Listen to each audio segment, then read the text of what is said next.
Hello friends, the power of positive thinking series में आपका स्वागत है। दोस्तों, आज हम इसके छठे सोपान ना चिढ़े ना गुस्सा हो, आइए जानते हैं किस तरह से। कई लोग जरा जरा सी बात पर चिढ़ जाते हैं या गुस्सा हो जाते हैं।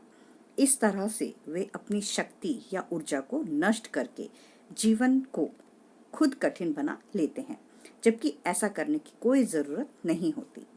क्या आप कभी चिढ़ते हैं या गुस्सा होते हैं? गुस्सा होने का अर्थ है उबलना, अंदर से धुआं निकलना, आंदोलित होना, असंतुलित होना। और चिढ़ने का अर्थ है व्यर्थ में हाथ पैर पटकना, परेशान होना। चिढ़ना बच्चों का काम है, परंतु कई वयस्क भी इसी तरह से भावनात्मक प्रतिक्रिया करते हैं। बाइबल में लिखा है, अपने आप को चिड़चिड़ा मत बनाओ। यह हमारे युग के लिए बहुत अच्छी सलाह है। अगर हमें सुखी रहना है तो हमें अपनी चिढ़ने और गुस्सा होने की आदत को छोड़ना होगा। और अगर हम प्रभावी ढंग से जीने की शक्ति हासिल करना चाहते हैं तो हमें शांति पानी होगी। और हम ऐसा किस तरह से कर सकते हैं? पहला कदम यह है कि आपको अपने जीवन की गति को कम करना होगा। हमें इस बात का एहसास नहीं होता कि हमारे जीवन की गति कितनी तेज हो चुकी है या हम किस गति से खुद को भगाए जा रहे हैं। कई लोग इस गति के कारण खुद के शरीर को नष्ट किए दे रहे हैं, और इससे भी अधिक दुख की बात तो यह है कि वे अपने मस्तिष्क और आत्मा को के भी टुकड़े टुकड़े किए दे रहे हैं। यह संभव है कि कोई व्यक्ति शारीरिक रूप से शांत जीवन जीकर भी भावनात्मक रूप से तेज गति का जीवन जिए। हम इस नजरिए से देखा जाए तो कोई मरीज भी बहुत तेज गति का जीवन जी सकता है। हमारे विचारों का चरित्र हमारी गति को निर्धारित करता है। जब हमारा मन एक उत्तेजक गतिविधि से दूसरी उत्तेजित गतिविधि की ओर बदहवास भागता है तो यह उत्तेजित हो जाता है और इसका परिणाम चिड़चिड़ापन होता है। अगर हम अति उत्तेजना और अत्यधिक रोमांच का शिकार नहीं होना चाहते तो हमें अपने आधुनिक जीवन की गति को घटाना चाहिए।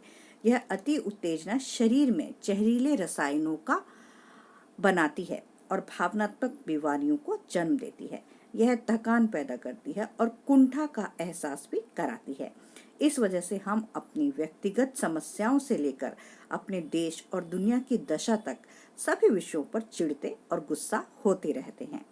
अगर इस भावनात्मक असंतोष के प्रभाव शारीरिक रूप से इतने अधिक होते हैं तो इसके प्रभाव हमारे व्यक्तित्व के उस गहन आंतरिक स्थल पर कैसे होते होंगे जिसे हम आत्मा कहते हैं। यदि गति को इतनी उत्तेजनापूर्ण और तीव्र रखा जाए तो मन की शांति मिलना असंभव है। ईश्वर की गति इतनी तेज नहीं है। वह आपके साथ इतनी तेज गति से नहीं चलने वाला।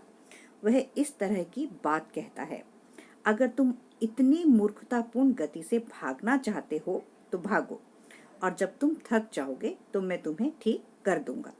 परंतु अगर तुम अपनी गति को थोड़ा कम कर लो और मेरे अनुसार जियो और चलो तो मैं तुम्हारे जीवन को समृद्ध बना सकता हूँ। ईश्वर की गति निरंतर है, धीमी है और पूरी तरह संतुलन में है। जीने की सबसे बुद्धिमानी पूर्ण गति ईश्वर की गति है। ईश्वर हर काम को सही तरीके से करता है और किसी काम में जल्दबाजी नहीं करता। वह कभी चिढ़ता नहीं है और ना ही कभी गुस्सा होता है। यह शांतिपूर्ण है और इसलिए कार्यकुशल भी है। वह हमें भी अपनी शांति का हिस्सेदार बनाना चाहता है। मैं तुम्हारे लिए शांति छोड़े जाता हूँ, मेरी शांति अब मैं तुम्हें प्रदान करता हूँ। इस तरह से देखा जाए तो यह एक दुखद पीढ़ी है, खासकर बड़े शहरों में। नर्वस टेंशन, कृत्रिम रोमांच और शोरगुल के कारण जीवन दूभर हो चुका है। देहातों में भी यह बीमारी फैल रही है क्योंकि वायु की तरंगों द्वारा तनाव वहां भी पहुंच जाता है। यह विचार भी आता है कि कहीं यह पीढ़ी तनाव की इतनी आदी तो नहीं हो गई है कि कई लोग इसके बिना सहज अनुभव नहीं कर पाते और चैन से नहीं रह पाते। जंगलों और घाटियों की जिस शांति से हमारे परदादा परिचित थे, अब इंसान उस शांति का आदी नहीं रहा।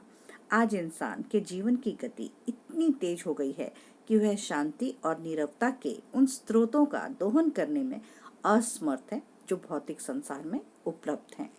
तो दोस्तों, देखा आपने कि किस तरह से हम अपने इस ना चिढ़ने और गुस्सा ना होने की आदत को बदलकर एक सकारात्मक जीवन को जी सकते हैं और ईश्वर की गति के साथ लयबद्ध हो सकते हैं।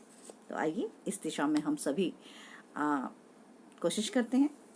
गुड बाय दोस्तों, बाय बाय, टेक केयर।